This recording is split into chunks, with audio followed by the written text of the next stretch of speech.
A capacitor is similar to a battery in that both store electrical energy, but a capacitor is a much simpler device that can't produce new electrons. It only stores them. However, capacitors can do things a battery can't, as we will show here.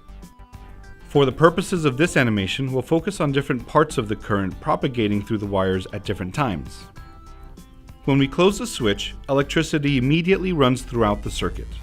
Although the convention is to think of electrical current as moving from positive to negative, electrons actually move from negative to positive, as we represent here with yellow particles.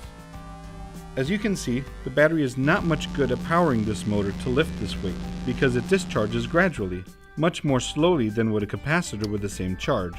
Here we'll learn why a capacitor is much better suited to such a task than a battery.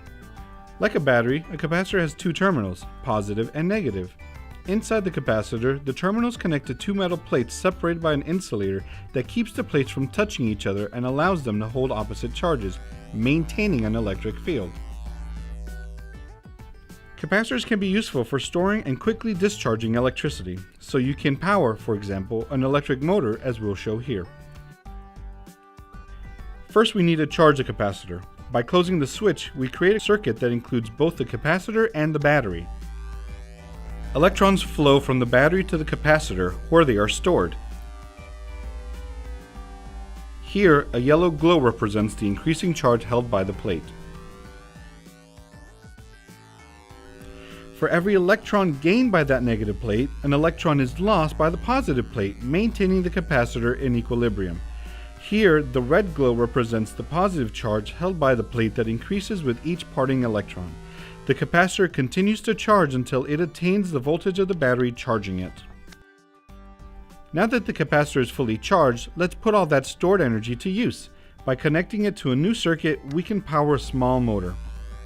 This electrical current powers the pulley to lift the weight until the charge dissipates. The electrons on the capacitor's negative terminal are drawn to its positive terminal. They rush along the path that leads there, straight through the motor. Let's watch this again.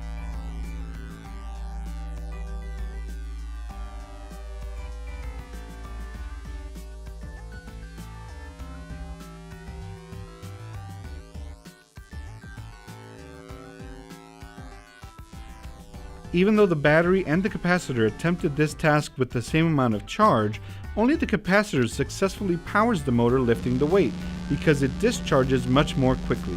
This feature makes capacitors useful for powering things that need a quick surge of energy, such as flash bulbs and cameras, and starter motors and audio amplifiers in your car.